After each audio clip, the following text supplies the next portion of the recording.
Signature hier entre la société EDMSA et la société nigérienne de pétrole Sonidep d'un contrat commercial de fourniture de carburant.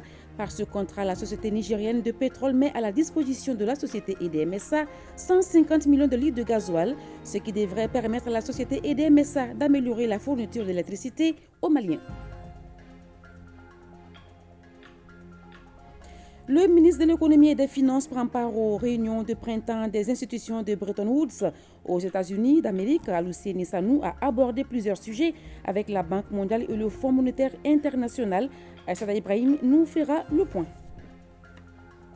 Vente promotionnelle de 1500 tonnes de riz à Gao. Le ministre commissaire à la sécurité alimentaire est en visite dans la ville. Un déplacement qui a pour but de se rassurer de la disponibilité et des conditions de stockage des produits de première nécessité.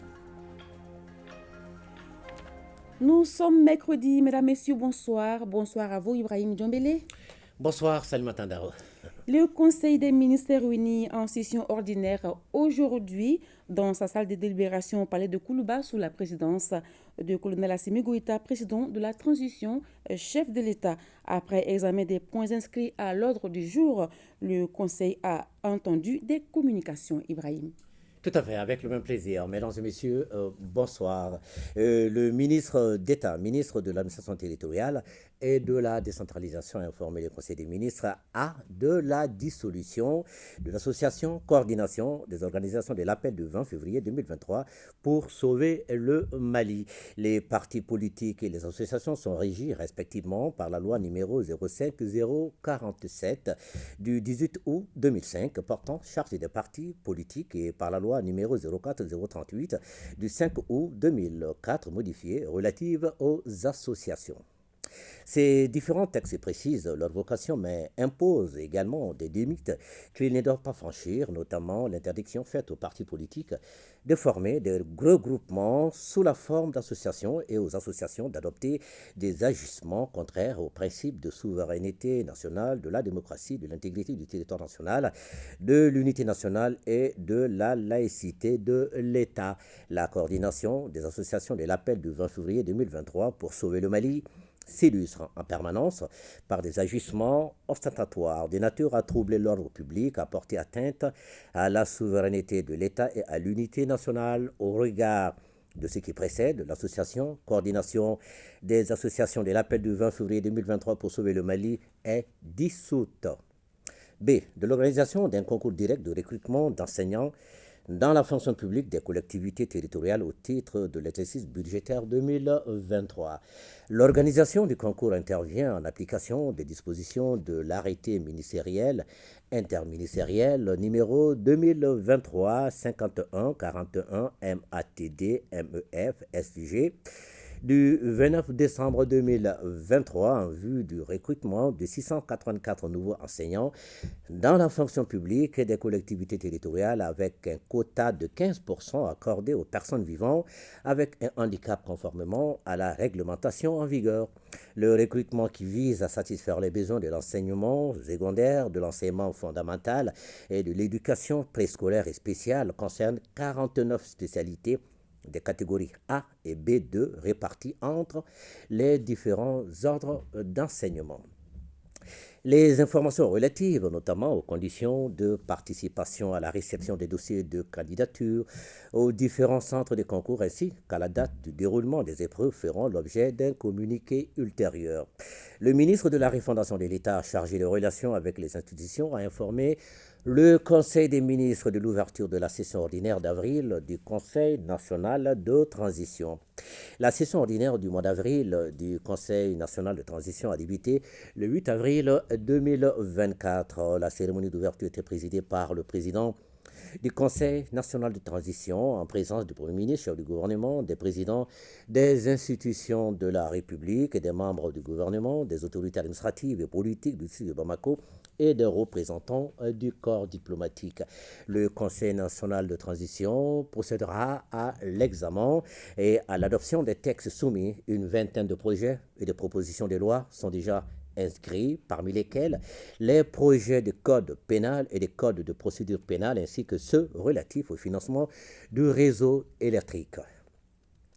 La session verra la tenue des débats sur la mise en œuvre du plan d'action du gouvernement, un exercice qui sera l'occasion pour les membres du Conseil national de transition et le peuple malien d'être mieux informés sur les réalisations du gouvernement et les difficultés rencontrées dans sa mise en œuvre. Le ministre de la Réconciliation nationale, de la paix et de la cohésion nationale a informé le Conseil des ministres de l'état de mise en œuvre des changements institutionnels induits par la fin de l'accord pour la paix et la réconciliation au Mali issu du processus d'Alger. Le gouvernement de la transition, dans un communiqué numéro 65 du 25 janvier 2024, a constaté l'inapplicabilité absolue de l'accord pour la paix et la réconciliation au Mali issu du processus d'Alger et par conséquent a annoncé sa fin avec effet immédiat. De la fin de l'accord à nos jours, plusieurs mesures ont été prises. Elles concernent l'abrogation des décrets de certaines structures créées dans le cadre de la mise en œuvre de l'accord, ainsi que ceux fixant les avantages des membres et personnels des dites structures. Par ailleurs, la relecture des textes de création de la Commission nationale de désarmement, démobilisation et réinsertion, de la Commission nationale d'intégration et du commissariat à la réforme du secteur de la sécurité sont en cours. Le ministre de la Réconciliation, de la paix et de la cohésion nationale, à travers un communiqué en date du 29 mars 2024, a invité les représentants des mouvements signataires détenteurs des véhicules de l'État à les rendre. À ce jour, un certain nombre de véhicules ont été récupérés et des dispositions sont en cours pour procéder à la récupération de l'ensemble des moyens roulants affectés. Pour ce qui concerne le comité technique de sécurité et les équipes mobiles de vérification, des dispositions sont en train d'être prises pour mettre fin à la désignation des éléments. Le ministre du Travail, de la fonction publique et du dialogue social a informé le Conseil des ministres du déroulement des épreuves des concours directs de recrutement dans la fonction publique de l'État, exercice 2023. La première et la deuxième journée se sont déroulées les 13 et 14 avril 2024 à Bamako et dans les 6 centres régionaux. La troisième et la quatrième journée auront lieu les 20 et 21 avril 2024.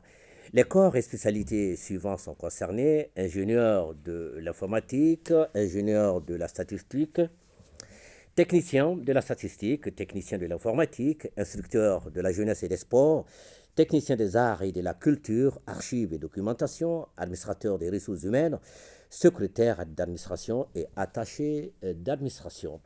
B. Des manifestations commémoratives du 1er mai 2024 par les centrales syndicales des travailleurs. La fête du travail est une tradition bien établie dans notre pays depuis 1963. Dans la pratique, chaque centrale syndicale organise son défilé avec ses affiliés. Certaines centrales syndicales organisent des débats thématiques qui portent très souvent sur le droit de grève, la liberté syndicale, le dialogue social, la sécurité et la santé du travail. À l'occasion, les autorités s'adressent à l'ensemble des travailleurs à travers un communiqué de presse. Le ministre des Maliens établi à l'extérieur et à l'intégration africaine a informé le Conseil des ministres des difficultés relatives au rapatriement des migrants maliens de certains pays. Selon l'Organisation internationale pour les migrations, le Mali est le premier pays en termes d'assistance et de rapatriement de ses ressortissants en situation de détresse à travers le monde. Du 1er janvier au 11 avril 2024, le gouvernement, en collaboration avec ses partenaires, a assisté et rapatrié 3209 Maliens de retour. Cependant, en dépit des résultats notoires enregistrés, des difficultés sont constatées au cours des opérations de certains rapatriements. À cet effet, le gouvernement a entrepris des actions diplomatiques de haut niveau auprès des pays de transit en vue d'une meilleure coordination des rapatriements sécurisés de nos compatriotes migrants de retour.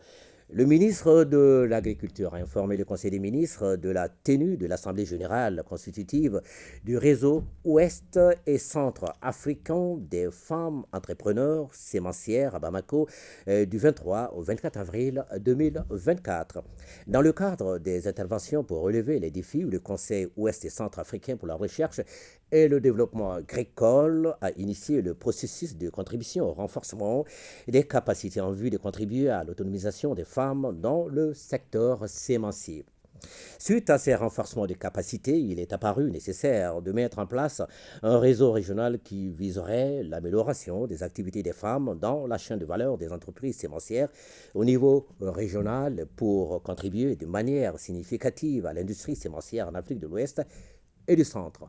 L'objectif de cette Assemblée générale constitutive est d'adopter les statuts et règlements intérieurs du réseau, de procéder à l'élection des membres des organes retenus et de partager la fiche de constitution des dossiers de reconnaissance juridique. Le ministre de la Promotion de la Femme, de l'Enfant et de la Famille a informé le Conseil des ministres de la participation du Mali à la 96e session du Comité des droits de l'enfant. La 96e session du Comité des droits de l'enfant se tiendra du 9 au 10 mai 2024 à Genève. Au cours de cette session, le rapport valant troisième, quatrième et cinquième rapport périodique présenté par le Mali le 18 juin 2020 sera examiné. Une équipe technique pluridisciplinaire comprenant les représentants des départements concernés a travaillé pour l'élaboration du dit document et à la production des informations complémentaires courant le mois de février 2024. Ainsi, dans le cadre de la participation aux discussions concernant son rapport consolidé, une délégation du Mali composée des départements ministériels impliqués participera à cette 96e session. Le ministre de l'Élevage et de la Pêche a informé le Conseil des ministres de la participation du Mali à la 29e édition du Salon international Agri-Show. La 29e édition du Salon international Agri-Show est prévue du 29 avril au 3 mai 2024 à Sao Paulo, au Brésil. La participation du Mali au dit salon sera l'occasion pour la délégation malienne de nouer des partenariats dans les filières bétail, viande et lait et de faire le suivi des accords de coopération tripartite signés en 2022 entre le gouvernement du Mali, l'Agence brésilienne de coopération et l'Université fédérale de Lavras dans les domaines de l'augmentation du potentiel de production de viande bovine et de la pisciculture.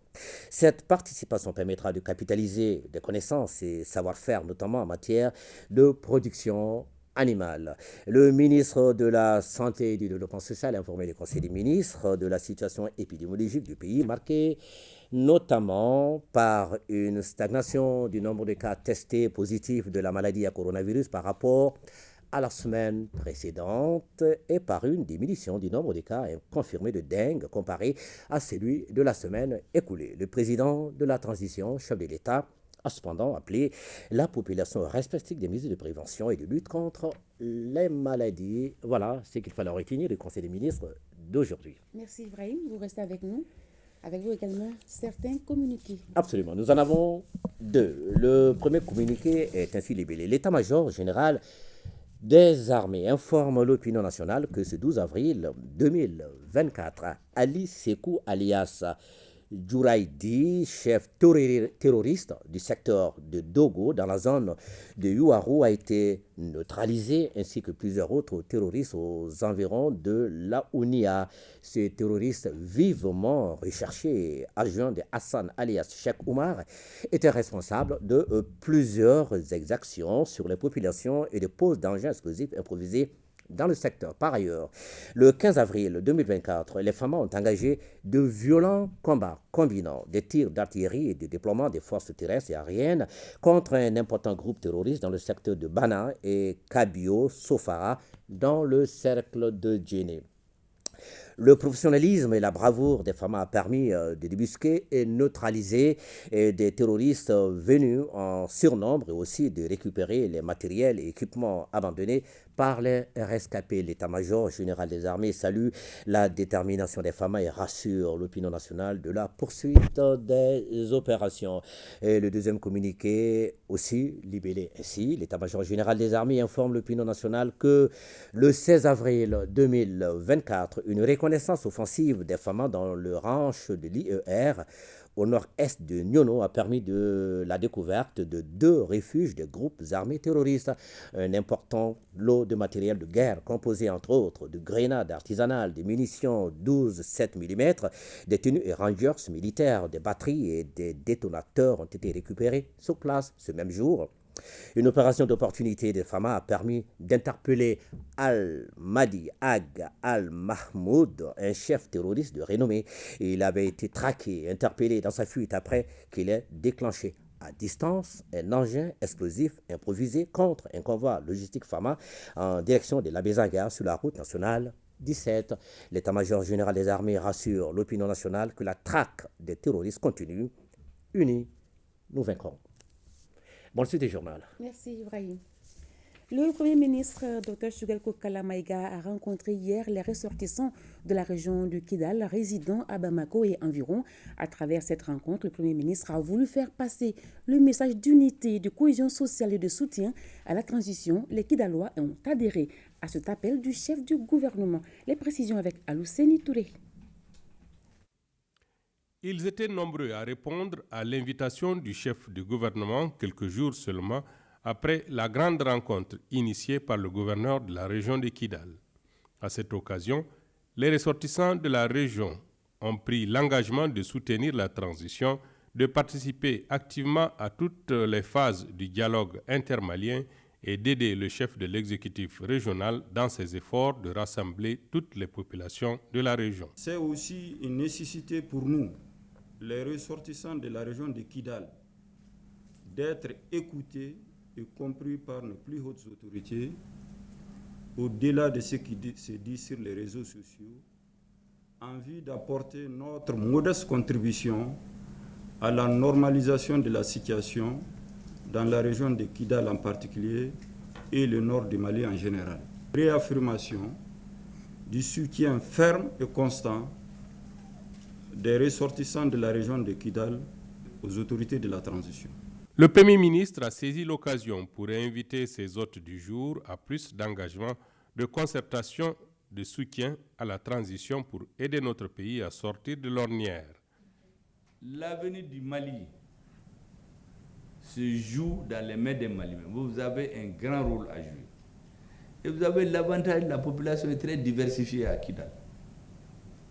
Vous avez des hauts cadres qui sont dans les très hautes fonctions, qui connaissent bien. Moi, je sais qu'il y a beaucoup qui voient ce qui se fait. Ils ne parlent pas seulement parce que, bon, c'est la pratique chez nous, il y a des vérités qu'on ne dit pas. Sinon, ils savent ce qui se passe. Bon, il est grand temps maintenant de dire exactement ce qui se passe et régler les problèmes.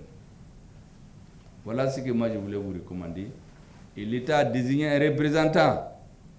Il faut le soutenir. Cette rencontre d'aujourd'hui, elle est fondamentale. Elle est importante.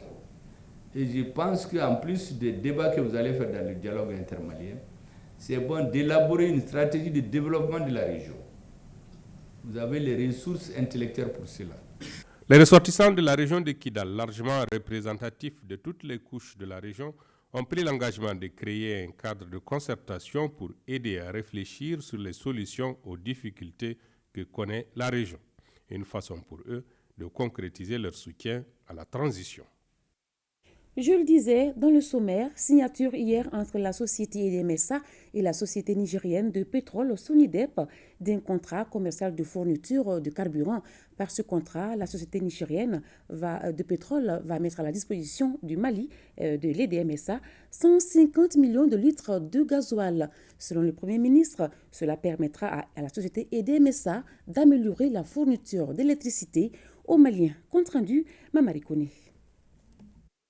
Des signatures de Abdoulaye Djibril Diallo, directeur général de EDEM SA, et du colonel Ali Sebou Hassan, directeur général de la société nigérienne de pétrole ONIDEP. Après 22,6 millions de litres de gasoil en 2023, le gouvernement nigérien vient de mettre à la disposition de la société Énergie du Mali à un tarif préférentiel de 150 millions de litres de gasoil. Selon le ministre de l'Énergie et de l'Eau, la signature de ces contrats de fourniture intervient après la réunion tenue à Niamey au Niger en février 2024 entre les ministres en charge de l'énergie de l'Alliance des États du Sahel, élargie au Tchad et au Togo. Permettez-moi de saluer l'engagement et la détermination du ministre du Pétrole du Niger, ainsi que les hautes autorités du Niger, pour leur engagement constant pour l'aboutissement de cette coopération énergétique, se matérialisant par la signature aujourd'hui de ce contrat commercial entre EDM et la Sonidep. Pour notre part, Nous engageons la Société Énergie du Mali à prendre dès la signature de ce contrat toutes les dispositions nécessaires pour l'acheminement correct de ce carburant au Mali. Aussi, je voudrais remercier tous les départements sectoriels pour leurs accompagnements constants. Et surtout, mes sincères remerciements au président de la transition, chef de l'État de la République du Mali, le colonel Assimi Goïta, et au président du Conseil national pour la sauvegarde de la patrie, chef de l'État de la République du Niger, le général Abdourahmane Tchani, pour leur vision éclairée dans le renforcement des liens entre les pays de l'Alliance des États du Sahel. Si la première expérience de fourniture de carburant au Mali par le Niger a connu des contraintes, maliens et nigériens doivent cette fois-ci mettre en œuvre des mesures en vue de garantir le succès de ces opérations. Ces solutions passent entre autres par la constitution d'un parc dédié de camions-citernes du Niger et du Mali, la mise en place d'une escorte dédiée par les 3 pays de l'AES, la mise en place de structures d'exécution et de suivi par les 3 entreprises EDM du Mali, Sonabi du Burkina Faso et Sonidep du Niger. L'ouverture et l'approvisionnement conséquent des comptes dédiés dans les banques et les représentations dans les 3 pays. Après les questions de défense et de sécurité, dira le Premier ministre, les questions énergétiques sont d'une brûlante actualité dans les États de l'AES. Cette signature nous met du baume au cœur. C'est un réel plaisir pour moi de présider la cérémonie de signature du contrat commercial entre la société EDM SA et la société nigérienne du pétrole Sonidep pour la fourniture de 150 millions de litres de gasoil à notre pays. Cette signature fait de notre pays le premier client du Niger en termes de quantité et le premier bénéficiaire de la production pétrolière du Niger. Cette action de solidarité permettra à EDM d'améliorer la qualité de la fourniture d'énergie auprès de sa clientèle.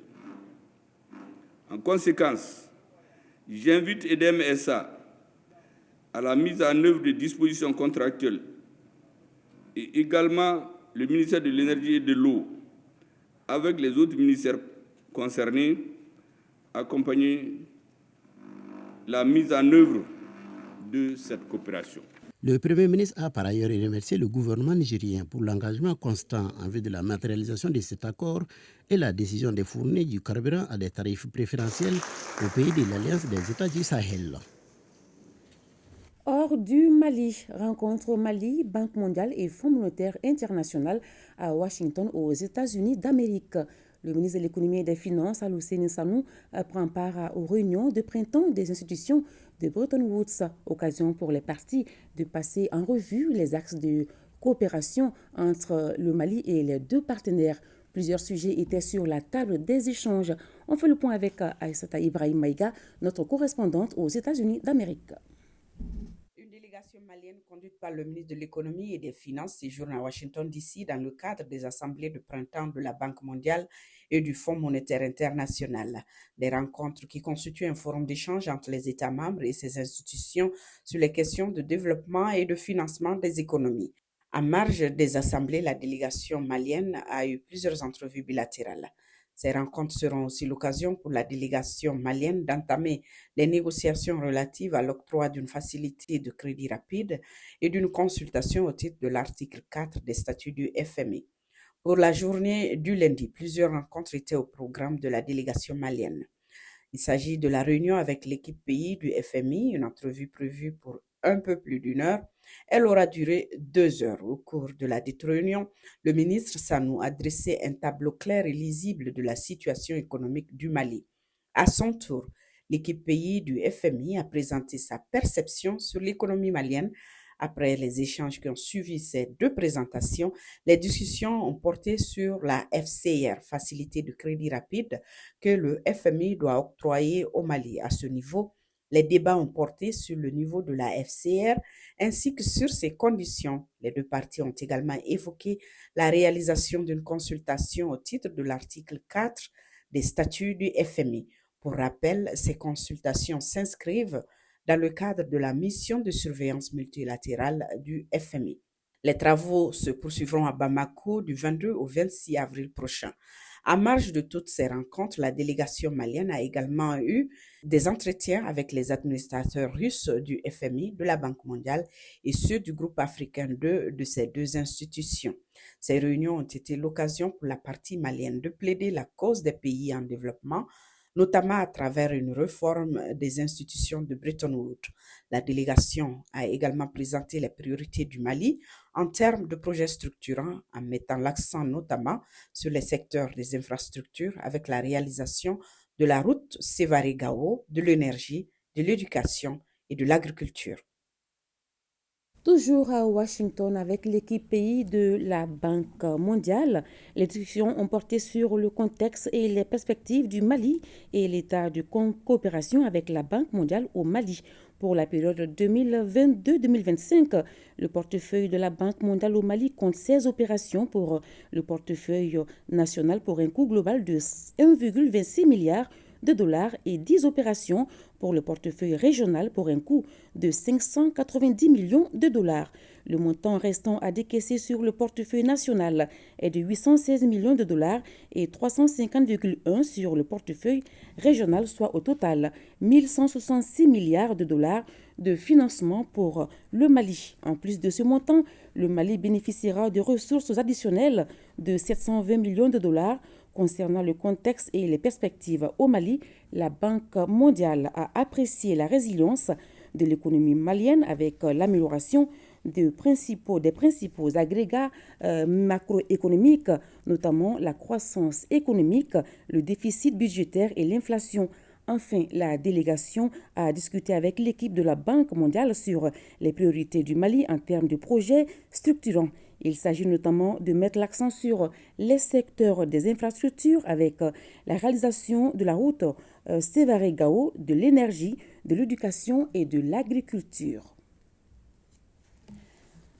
Les assemblées de printemps des institutions de Bretton Woods sont une excellente occasion pour les représentants des États de faire non seulement le bilan, mais aussi de plaider à prioriser des aspects de développement au niveau national. Il est ainsi important pour chacun d'eux d'y participer. Le ministre de l'Économie et des Finances nous donne les détails au micro de Aïssata Ibrahim Maïga.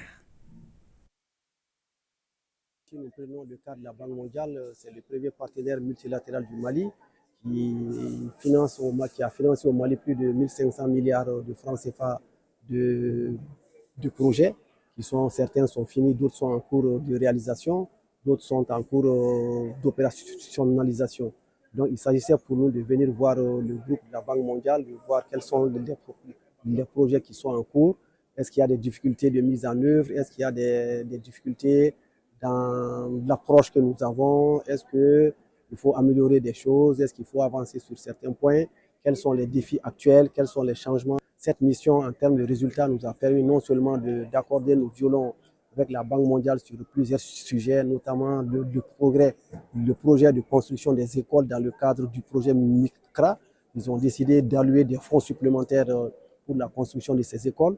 Dans le cadre également de l'amélioration de la fourniture d'énergie, ils sont également d'accord pour mettre à disposition du Mali 60 millions de dollars immédiatement pour permettre à la société EDM de faire face aux achats de carburant ou aux achats d'énergie à partir des pays de l'organisation de la mise en valeur du fleuve Sénégal, mais également de nous accompagner dans le cadre d'autres projets sur la réalisation d'infrastructures photovoltaïques pour changer un peu le mix énergétique.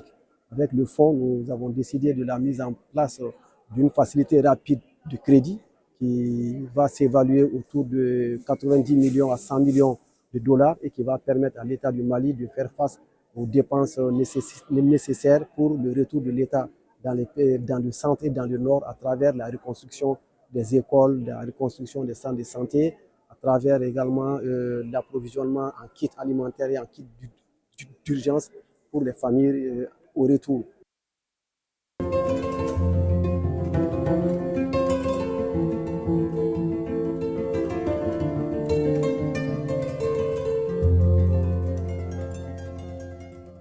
Le comité de pilotage du dialogue intermalien poursuit ses visites aux notabilités du pays. Le président Ousmane Issoufou Maïga était ce matin avec sa délégation chez l'ancienne première dame Traoré Mariam Sissoko et dans l'après-midi chez Keïta Aminata Maïga, également ancienne première dame. Le message demeure le même, rassemblement de toutes les filles et tous les fils autour de l'avenir, du devenir du Mali. Nyanyalou Traoré. Celles à qui le comité de pilotage rend visite ce mercredi 17 avril 2024 ont apporté leur pierre à la construction de notre pays quand leur défunt mari dirigeait le Mali.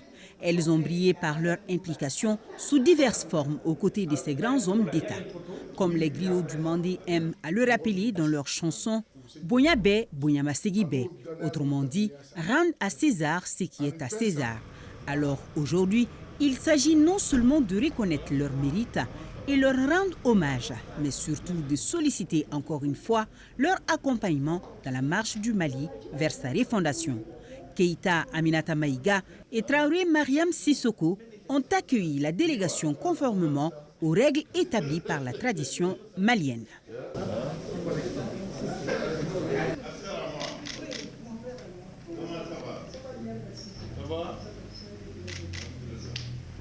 Les civilités terminées. Le président du comité de pilotage du dialogue intermalien, l'ancien Premier ministre Ousmane Issoufou Maïga, entretient les deux anciennes premières dames de l'objet de sa visite. Donc, il était important aujourd'hui que nous venions à son domicile pour vous saluer, pour prier pour vous, pour prier pour votre défunt époux, pour prier pour les enfants et prier pour le Mali. Et vous demandez vous aussi, merci à votre âge de nous recevoir, de croire qu'il y a toujours un chemin favorable pour des sorties de crise. Vos bénédictions, vos conseils, vos suggestions seront capitalisés et seront retenus par nous. Si aujourd'hui, avec les vicissitudes de la vie et les vicissitudes de la vie politique, nous sommes là, c'est pour servir notre pays, malgré notre âge. Malheureusement, jusqu'à aujourd'hui, on n'a pas trouvé la voie qui nous conduit à la paix et à la réconciliation nationale. Donc nous sommes venus en même temps prier pour le défunt, votre époux, prier pour vous et vous demander de prier pour le Mali, de prier pour lui, et vous demander de faire tout ce que vous pouvez pour que les Maliens puissent se parler, où est-ce qu'ils se trouvent. L'histoire retiendra la démarche de ce jour. Elle est doublement symbolique puisqu'elle vise des objectifs nobles. Le président feu le général Moussa Traoré. Avec à ses côtés, son épouse a dirigé le Mali durant 23 ans. Feu le président Ibrahim Boubacar Keïta, jusqu'à sa démission, fut le président de la République du Mali pendant 7 ans.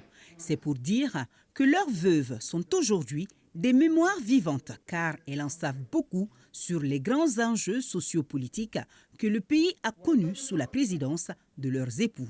Forte de ces expériences, leur participation à la réussite de ce dialogue entre Maliens sera très louable. Et pour la cause du Mali, elles répondront toujours présentes là où le besoin se fera sentir. Je voudrais vous remercier tous, Monsieur le Premier ministre, président du comité dialogue intermalien et son équipe, d'avoir pris un peu de votre temps si précieux pour venir me voir. Et cela me fait plaisir, ça m'honore et ça montre que cette démarche est dans l'esprit du dialogue. Et moi, épouse d'Ibeka, parce que Ibeka avait le Mali dans son cœur, c'est une réalité. Je ne peux pas avoir reçu l'éducation d'Ataïr Maïga et de Jeannette Aïdara, épouse d'Ibeka, et ne pas aimer le Mali. Ne pas aimer le Mali et dire aux Maliens, mettez-vous ensemble Mettez-vous ensemble. Le Mali vaut de l'or. Il faut qu'on se mette ensemble. Et la mission que Monsieur le Président de la Transition vous a confiée n'est pas facile. Elle n'est pas facile du tout.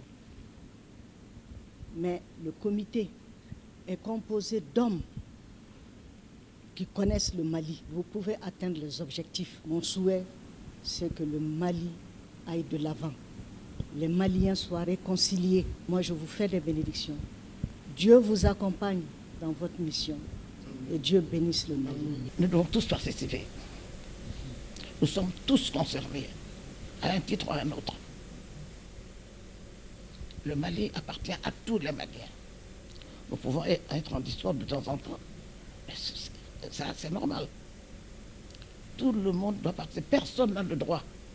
Personne, je dis, n'a le droit de refuser ce dialogue. Personne.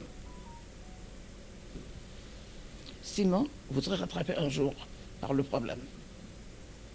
Donc, tout le monde a le devoir de participer. C'est ce que je leur demande. Et je leur demande, je les supplie de le faire pour le Mali. Pour le Mali et pour l'Afrique. C'est visiblement comblé que la délégation a pris congé de ses hôtes du jour. Le président Maïga nous confiera par la suite que ces différentes visites chez les anciennes premières dames reflètent le Mali légué par nos ancêtres. Généreux et confiants, courageux et braves et surtout fiers et dignes. La communauté universitaire et les grandes écoles, tout comme les régions, initient une série de conférences sur le dialogue intermalien pour la paix et la réconciliation nationale. Les 5 thématiques sont au centre des échanges à la faculté des sciences économiques et de gestion de Bamako. C'est pour inviter les universitaires à faire du dialogue un tremplin de paix et de cohésion sociale. Compte rendu, Fademba Keita. Donner la parole aux étudiants et au personnel des universités et grandes écoles du Mali afin qu'ils fassent des propositions concrètes pour une paix et une cohésion durable au Mali, c'est tout le sens de cette conférence universitaire sur le dialogue intermalien pour la paix et la réconciliation nationale. La finalité recherchée, c'est d'aller cette fois-ci vers un dialogue intermalien. C'est les Maliens qui vont poser leurs problèmes et qui vont proposer des solutions. La série de conférences est initiée par le département des tutelles et pilotée par la Direction générale de l'enseignement supérieur et de la recherche scientifique. Le monde universitaire a beaucoup de spécialistes. Le pays traversant une crise majeure depuis quelques années. Important, pertinent pour nous que l'on puisse impliquer l'intelligence nationale, c'est-à-dire les universitaires, comme je l'ai dit, où il y a beaucoup de spécialistes sur des questions. Pas que, même les profanes, à mon avis, ont un avis très important parce qu'ils vont poser de très bonnes questions. Donc nous sommes là pour essayer de répondre à cette préoccupation. Cette conférence à laquelle vous êtes conviés vous offre l'occasion de comprendre à travers les exposés, les communications des experts, les raisons profondes de la crise malienne et de mettre à plat ces maux qui minent notre société, de déterrer ses racines et de proposer une thérapie définitive. Jusqu'à la phase nationale, des ateliers et conférences sont prévus, en plus de celles en cours à Kabbalah et à l'université de Ségou.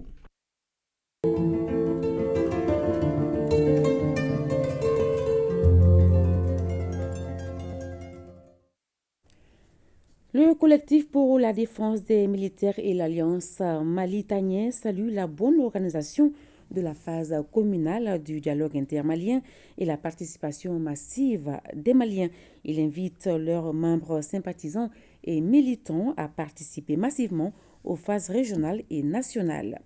Le président de la Chambre de commerce et d'industrie du Mali, CECIM, invite les participants au titre du secteur privé à continuer à apporter leur contribution lors de la phase régionale du dialogue intermalien qui démarrera le samedi 20 avril courant pour une meilleure prise en compte de leurs préoccupations. Les œuvres sociales du président de la transition pour le bien-être des populations continuent d'être mises en œuvre dans les différentes localités au Mali.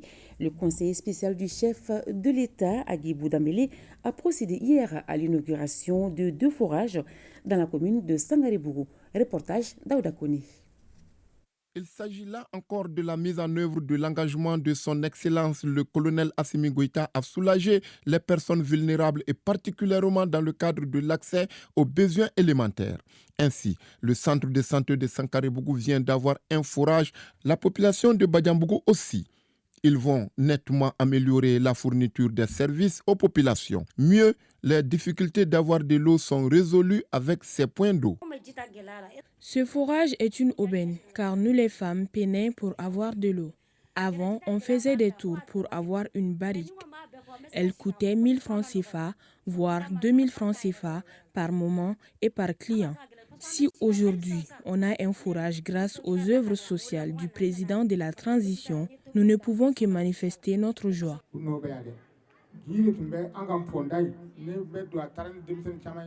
Les autorités de la transition ne sont pas à leur première action dans notre commune.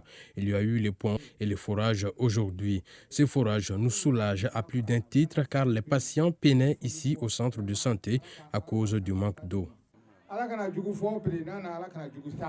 Faire en sorte d'atténuer et de diminuer les souffrances des populations que le président de la transition a initié les œuvres sociales. Les gens ont tendance à oublier le besoin d'eau à Bamako et dans les quartiers périphériques de Bamako. Donc le président de la transition l'a su et a jugé nécessaire d'offrir ces forages-là aux populations démunies, en général aux populations de ces 2 localités. Nous sommes dans une opération d'inauguration de forages à Bamako pour démontrer le patriotisme et l'engagement du président de la transition envers le peuple malien en général et les démunis en particulier. Les 2 cérémonies d'inauguration ont été marquées par l'entonnement de l'hymne national du Mali et l'observation d'1 minute de silence en la mémoire des civils et militaires tombés pour la défense du Mali. Rendons-nous dans le Nord. En marge de sa rencontre avec les acteurs humanitaires à Gao, le ministre commissaire à la sécurité alimentaire a visité les magasins de stockage du programme alimentaire mondial, PAM, et de l'Office des produits alimentaires du Mali, OPAM. C'est pour s'assurer de la disponibilité et des conditions de stockage des produits de première nécessité. À l'OPAM, une opération de vente promotionnelle de 1500 tonnes de riz est en cours. Agali Aguissa, Alassane Ahmadou. Les vivres ne manquent pas à l'OPAM de Gao. En tout cas, c'est le constat fait ce mardi par une délégation conduite par le commissaire à la sécurité alimentaire qui a fait le tour de certains magasins pleins de riz et de mil. Une stratégie du gouvernement qui vise à réduire la souffrance des populations pendant la période de soudure. J'ai voulu faire cette visite pour évaluer l'état d'approvisionnement des magasins de l'OPAM, pour savoir si la cadence suit bien son cours, c'est-à-dire l'approvisionnement des magasins se fait bien, et aussi pour constater aussi une autre opération qu'on a lancée ici, celle des ventes subventionnées des riz pour stabiliser le coût du riz sur le marché. Une provision de plusieurs tonnes qui permettra de rendre disponibles les vivres sur le marché pendant une bonne période de l'année. Ce riz est cédé à un prix avantageux à des détaillants déjà identifiés. 1500 tonnes de riz qui sont vendus à 355 000 francs CFA la tonne pour les détaillants et avec un prix plafond fixé pour les consommateurs à 375 francs de kilo contre 650 francs sur le marché, comme vous le savez. Cela va permettre de baisser le coût des céréales, de stabiliser le prix du riz sur le marché national.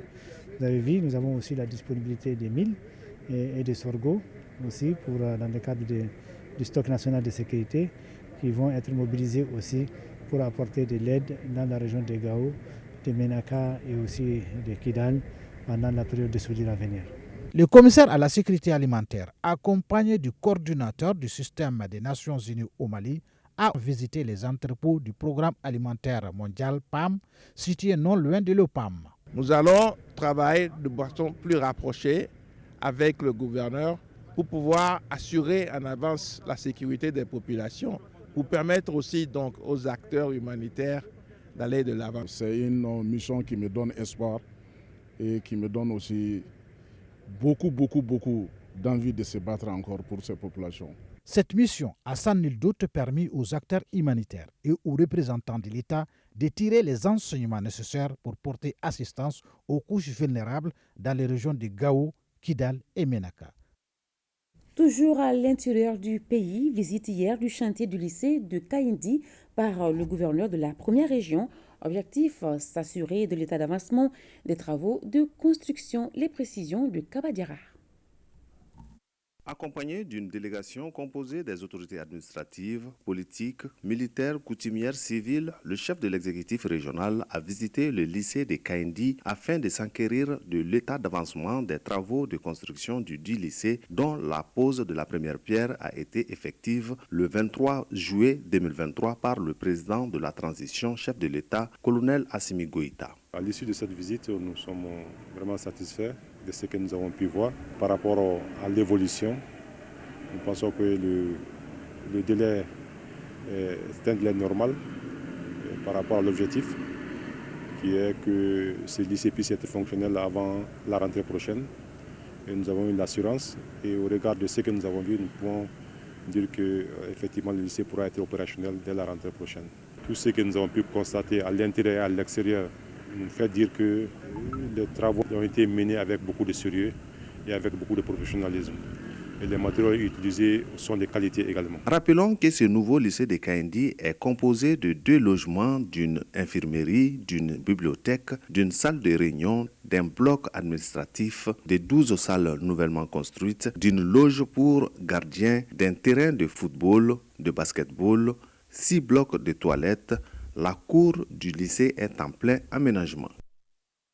C'est sous le thème diversité culturelle, paix et unité que le groupe Corée Art et Culture a lancé sa saison 2024-2025 à Ségou.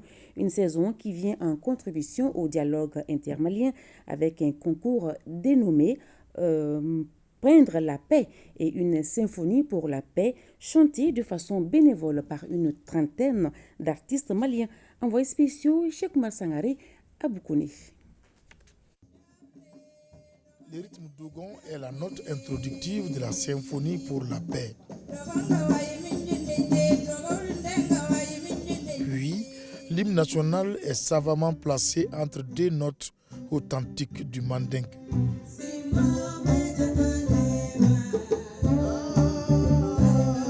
Du rythme bois, du takamba songoï, du nyoko minyanka, de la guitare touareg, j'en oublie volontiers. La symphonie pour la paix est une œuvre musicale de 45 minutes environ sur laquelle jouent une trentaine d'artistes. De Paris, j'ai cité quelques artistes et aussi on a réfléchi ensemble. Ceux qui pouvaient venir de façon bénévole et faire le travail pour vraiment le pays. Ils ont tous dit oui, nous venons. Et ils sont venus, on est resté là et on a pu enfanter ce bébé que vous avez vu. Si on nous appelle, nous en tant qu'artistes, nous qui sommes les acteurs de ce secteur de la culture, on dit que le pays a besoin de nous pour contribuer à ressouder les morceaux et à renforcer la cohésion sociale au Mali. Moi, je pense que ça ne peut être qu'un sentiment de satisfaction et de plaisir. La paix au micro, mais aussi dans le pinceau. Ainsi, cette avant-première de la symphonie est couplée au lancement du concours Peindre la paix. C'est un concours dans lequel on fait appel aux jeunes pour peindre des œuvres de création qui véhiculent des messages de paix et de cohésion sociale. Parce que ce projet rentre dans le cadre de la dynamique du dialogue intermalien. L'après-midi s'est achevé par le vernissage de l'exposition installation intitulée Fitiné, une lampe traditionnelle. À travers cette batterie d'activités, le groupe Corée Art et Culture lance sa saison culturelle 2024-2025, une saison charnière qui attire les regards et les attentes sur Ségou Sido à Nibanzando. Comme il est de tradition, après chaque festival sur le Niger, un mois après, nous travaillons sur une programmation annuelle de l'ensemble de nos activités à travers un catalogue. Et donc aujourd'hui, nous avons lancé le corps le corpus de l'ensemble de nos activités jusqu'en février 2025. Voilà, c'est ce qui met fin à cette édition. Merci de l'avoir suivi. Les informations continuent sur www.oetm.ml. Bonsoir.